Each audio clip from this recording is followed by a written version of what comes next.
Assalamualaikum warahmatullahi wabarakatuh. Ini adalah tugas sejarah dari Dimas Didit Ferdiansah, kelas 11 IPS, tentang biografi Sutomo atau lebih dikenal dengan Bung Tomo.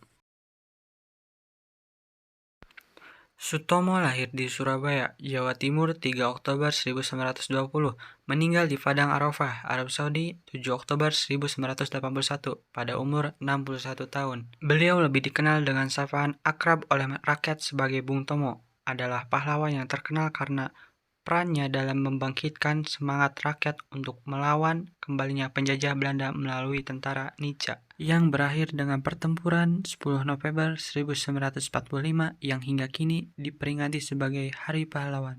Sutomo dilahirkan di kampung Belauran di pusat kota Surabaya. Ayahnya bernama Kartawan Ticipi Towijojo, seorang kepala keluarga dari kelas menengah. Ia pernah bekerja sebagai pegawai pemerintahan, sebagai staf pribadi sebuah perusahaan swasta, sebagai asisten di kantor pajak pemerintah, dan pegawai kecil di perusahaan ekspor-impor Belanda. Ia mengaku mempunyai pertalian darah dengan beberapa pendamping dekat Pangeran Diponegoro yang dikebumikan di Malang. Sedangkan ibunya berdarah campuran Jawa Tengah, Sunda, dan Madura.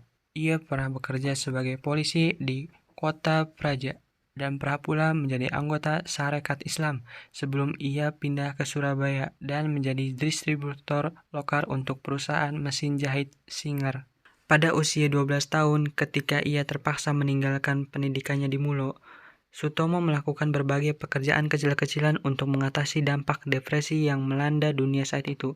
Belakangan ia menyelesaikan pendidikan HBS-nya lewat korespondensi, tetapi tidak pernah resmi lulus. Pada usia 17 tahun, ia menjadi terkenal ketika berhasil menjadi orang kedua di Hindia Belanda yang mencapai peringkat Pandu Garuda sebelum pendudukan Jepang pada 1942. Peringkat ini hanya dicapai oleh 3 orang Indonesia. Sutomo pernah menjadi seorang jurnalis yang sukses ketika pada Oktober dan November 1945 ia menjadi salah satu pemimpin yang menggerakkan dan membangkitkan semangat rakyat Surabaya, yang pada waktu itu Surabaya diserang habis-habisan oleh pasukan Inggris yang mendarat untuk meluncurkan senjata tentara pendudukan Jepang dan membebaskan tawanan Eropa. Sutomo terutama sekali dikenang karena seruan-seruan pembukanya di dalam siaran-siaran radionya yang penuh dengan semangat kemerdekaan.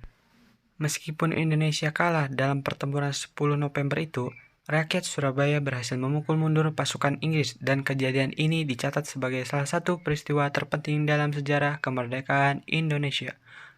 Setelah kemerdekaan Indonesia, Sutomo sempat terjun dalam dunia politik pada tahun 1950-an, tetapi ia tidak merasa bahagia dan kemudian menghilang dari panggung politik pada akhir masa pemerintahan Soekarno. Dan awal pemerintahan Soeharto yang mula-mula didukungnya, Sutomo kembali muncul sebagai tokoh nasional. Padahal berbagai jabatan kenegaraan penting pernah disandung Bung Tomo.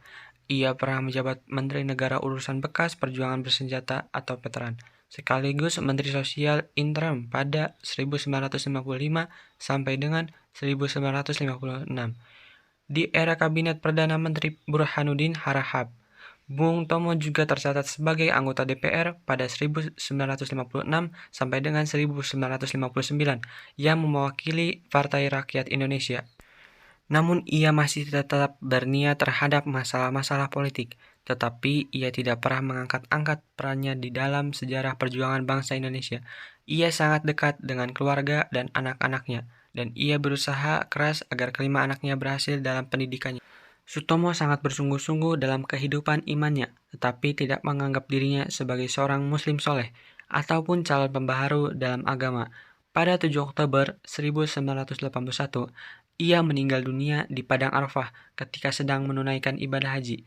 Berbeda dengan tradisi untuk memakamkan para jemaah haji yang meninggal dalam ziarah ke Tanah Suci, jenazah Bung Tomo dibawa kembali ke tanah air dimakamkan bukan di sebuah makam pahlawan, melainkan di tempat pemakaman umum Ngegel di Surabaya sesuai dengan agar memberikan gelar pahlawan kepada Bung Tomo 9 November 2007.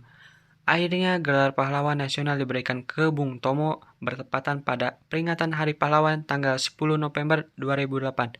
Keputusan ini disampaikan oleh Menteri Komunikasi dan Informatika Kabinet Indonesia Bersatu, Muhammad Nuh pada tanggal 2 November 2008 di Jakarta. Pada tahun 1950-an di Surabaya, Bung Tomo berusaha sebagai penolong tukang beca pertama yakni dengan mendirikan pabrik sabun melalui uang iuran tukang beca untuk pendirian pabrik sabun.